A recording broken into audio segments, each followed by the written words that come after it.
bab as-sabr, di mana hadis ini diriwayatkan oleh Abu Yahya Suhaib ibn Sinan radhiyallahu anhu.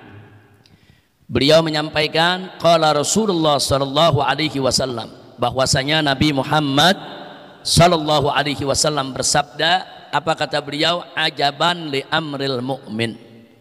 Ajaban li amril mu'min, artinya ajaib urusannya orang yang beriman. Betul-betul menakjubkan urusan orang yang beriman. Kenapa menakjubkan?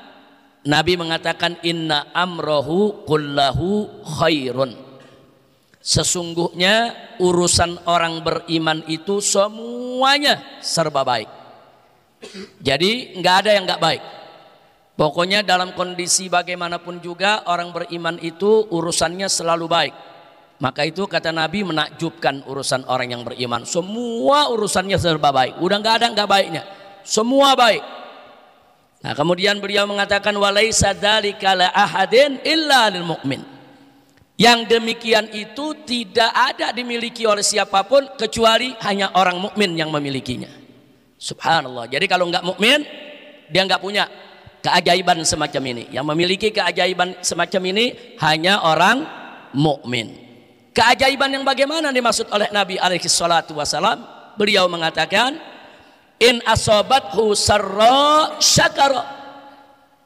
Jadi orang beriman itu kalau dia mendapatkan kesenangan, dia mendapatkan limpahan nikmat, syakara, dia bersyukur.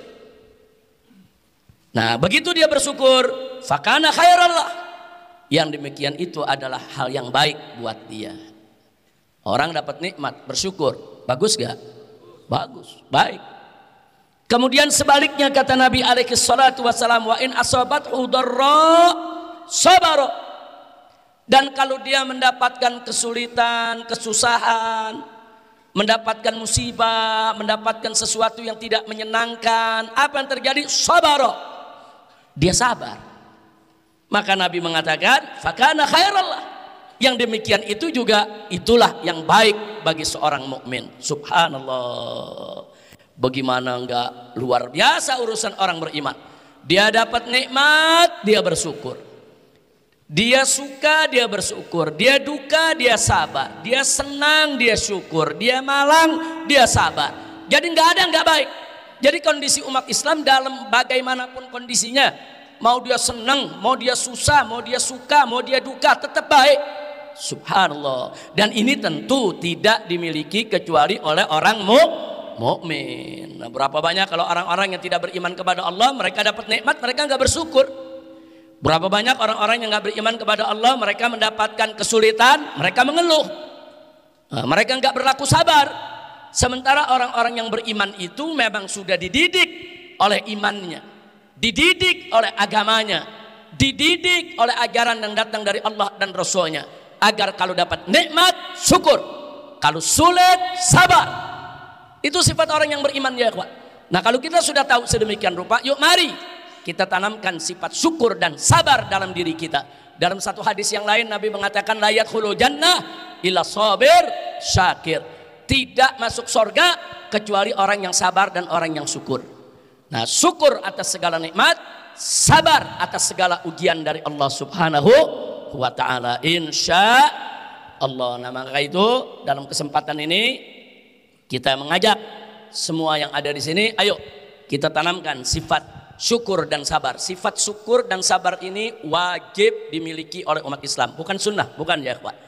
Ini termasuk kalau Al-Imam Al-Ghazali mengkategorikan syukur dan sabar ini, Al-Imam Al-Ghazali radhiyallahu ta'ala anhu dalam kitab Arba'in fi Usuluddin mengkategorikan ini termasuk salah satu daripada 10 sifat yang merupakan usul dalam urusan akhlak.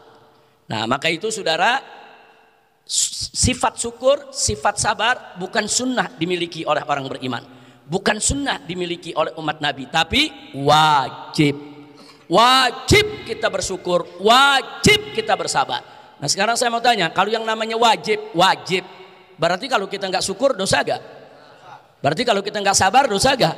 Dosa. Nah jadi jangan pandang remeh, oh kalau nggak sabar nggak apa-apa. Enggak, wajib sabar.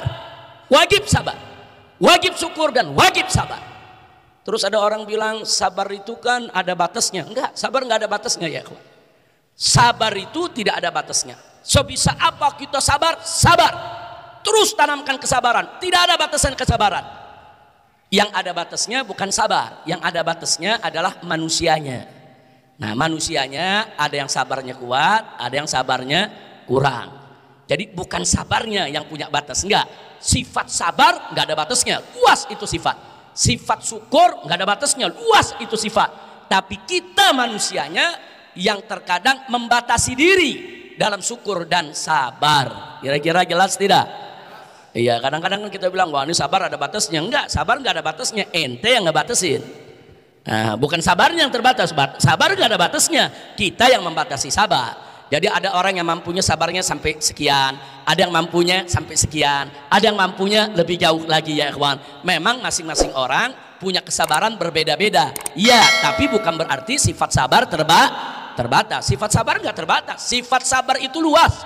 Silakan, semakin kita tanam kesabaran, semakin luas kesabaran kita, maka Allah semakin cinta kepada kita. Innallaha ma'as sabirin. Lihat ada ma'iyah di situ. Jadi Allah yang menjanjikan. Jadi barang siapa yang sabar, saudara, Allah akan selalu bersama dia. Ma'as sabirin. Ma'as sabirin itu artinya di sini ada ma'iyah. Artinya Allah menjanjikan bahwa Allah akan selalu menyertai kita, dampingi kita, menolong kita, membantu kita, tidak meninggalkan kita manakala kita menanamkan sifat kesabaran di dalam diri kita. Insya Allah. Lalu sekarang syukur. Nabi Musa alaihissalam pernah bertanya kepada Allah tentang makna syukur. Nabi Musa mengatakan, ya Rabb, aku ini mendapat nikmat dari engkau. Kemudian aku bersyukur. Aku ucapkan alhamdulillah.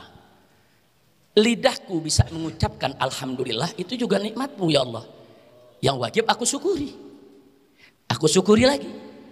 Kesadaranku untuk mensyukuri nikmat lidah yang bisa bersyukur, itu juga nikmatmu pula ya Allah, yang harus kusyukuri. Jadi nggak ada habis-habisnya. Jadi sebetulnya syukur itu bagaimana ya Allah? Artinya kalau mau ditelusuri, kita ini nggak bisa bersyukur kecuali dengan izin Allah. Kita nggak bisa bersyukur kecuali dengan nikmat Allah. Kita dapat nikmat, kita bersyukur, ucapkan alhamdulillah. Lidah kita bisa mengucapkan alhamdulillah, itu nikmat Allah yang juga wajib disyukuri. Nah begitu kita syukuri lagi, syukur yang berikutnya itu juga merupakan nikmat Allah yang juga harus disyukuri lagi. Nah kalau begitu saya tanya, ada habisnya gak? Begitu Nabi Musa bertanya begitu, apa dijawab oleh Allah? Ya Musa, kalau kau sudah menyadari betapa lemahnya manusia untuk bersyukur kepadaku, mereka nggak mampu bersyukur kepada kecuali dengan nikmatku, itulah yang namanya syukur. Subhanallah. Kira-kira jelas gak? Jadi syukur itu nggak cukup cuma ngucapin alhamdulillah, nggak cukup. Walaupun kita ucapin alhamdulillah 1000 kali, lidah kita bisa mengucapkan alhamdulillah 1000 kali, nikmat dari mana? Dari Allah. Wajib gak disyukuri lagi? Wajib. Nah manakala kita paham bahwa kita ini nggak bisa bersyukur yang sesungguhnya kepada Allah kecuali dengan nikmat Allah, kalau kita sudah sadari itulah yang dimaksud dengan bersyukur, insya Allah. Nah para ulama juga mendefinisikan di antara syukur itu makna ini, ulama banyak mendefinisikan makna syukur. Intinya saudara, syukur itu adalah kita menggunakan semua nikmat Allah di jalan Allah. Jadi segala nikmat yang Allah berikan kita gunakan untuk taat kepada Allah, itu namanya syukur. Tapi kalau nikmat Allah kita gunakan di jalan yang Allah tidak ridha, itu namanya kufur. Dan Allah berjanji dalam Al-Quran, la in syakartum la azidannakum. Jika kamu sekalian bersyukur, niscaya pasti akan aku tambah. Allah akan tambah itu nikmat. Tapi sebaliknya, wala in kafartum inna azabi lasyadid. Tapi kalau kalian kufur terhadap nikmatku, kata Allah, maka ingat sesungguhnya azab Allah itu teramat pedih. Na'udzubillah min dzalik. Nah karena itu akhirnya melalui majelis pertemuan ini, saya mengajak diri saya dan mengajak semua yang ada di sini, yuk kita gunakan semua nikmat Allah di jalan Allah. Nikmat apa saja? Nikmat sehat, nikmat harta, nikmat kesempatan, nikmat apa saja yang kita miliki yang diberikan oleh Allah, gunakanlah nikmat tersebut di jalan yang diridhai Allah. Sekecil apapun nikmat tersebut, apalagi kalau nikmat itu besar. Sekecil apapun nikmat tersebut, gunakan di jalan Allah. Nah, kalau sudah kita gunakan di jalan Allah, saudara, maka itulah pengertian kita bersyukur. Nah, kalau nikmat sehat itu disyukuri, itu disebut afiah. Ada sehat, ada afiat. Nah, apa beda sehat dengan afiat, saudara? Orang yang sehat belum tentu afiat. Orang yang sehat belum tentu afiat. Afiat itu artinya apa? Kita sehat, kesehatan kita ini digunakan untuk ibadah kepada Allah. Itu afiah namanya. Nah, makanya kita selalu memohon, Allahumma inna nas'alukal afwa wal afiyah wal mu'afata daimah fid dini wad dunya wal akhirah. Nah, tapi kalau orang sehat badannya tapi nggak digunakan untuk ibadah kepada Allah, dia nggak afiah, ya ikhwan. Zahirnya dia sehat, sebetulnya dia sakit dia punya hatinya, sakit dia punya batinnya, dia nggak dapat afiah. Nah, maka itu kalau minta kepada Allah sehat dan afiat. Allahumma inna nas'aluka sehat wal afiyah. Minta, ya ikhwan, karena al afiyah itu artinya kenikmatan Allah yang digunakan untuk ibadah kepada Allah, itu afiah. Nah, jadi kalau nikmat sehat kita gunakan sepenuhnya untuk ibadah kepada Allah. Nikmat mata bisa memandang yang baik, nikmat telinga untuk mendengar yang baik, nikmat lidah bisa bicara yang baik, nikmat tangan saudara digunakan untuk bekerja yang baik, nikmat kaki digunakan untuk melangkah ke tempat yang baik. Nah, kalau nikmat-nikmat tadi yang ada di badan kita gunakan untuk yang baik, itulah yang disebut afiah. Mudah-mudahan kita mendapatkan afiah semuanya. Amin ya rabbal alamin.